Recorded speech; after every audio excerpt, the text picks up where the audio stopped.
మీరు పాకిస్తాన్ వెళ్ళి సువార్త చేయలేరు, చేయగలరా? చేస్తే ఇంకా ఆ రోజుతోనే మీ సువార్త ఏమైపోయినట్టు, ముగిసిపోయినట్టు, చంపేస్తారు మిమ్మల్ని.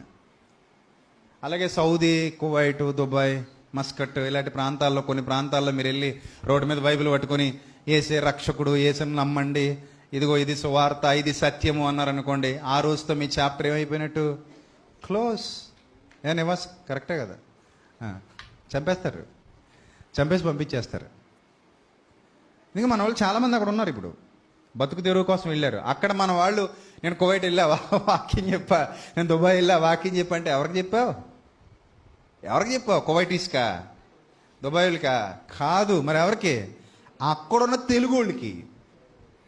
అంతే తప్ప నువ్వు వెళ్ళి ఆ కువైటీస్కి, దుబాయ్ వాళ్ళకి, ఈ సౌదీ వాళ్ళకి వాక్యాలు చెప్తాను అని రోడ్డు మీదకి వెళ్ళి బైబిల్ పట్టుకుని వాళ్ళ భాషలో అరబ్ లాంగ్వేజ్లో గట్టిగా అరుస్తూ యేసును నమ్ము, యేసే రక్షకుడు, ఆయన ద్వారా నీకు నిత్యజీవం, ఆయన ద్వారా నేను పరలోకానికి పోగలవు, ఆయన తప్ప ఇంకా వేరే ఎవ్వరు లేడు, మీరు నమ్మినోళ్ళు ఏం కాదు అన్నావు అనుకో, అక్కడ కూడా ఈ మత కల్లోలాలు జరుగుతాయి. నేను చంపేసి పార్టీ చేసేస్తారు. ఇంకా అడిగే నాదుడు ఉండడు. ఇక్కడైతే ఇంకా కేసులు గీసులు ఉంటాయి.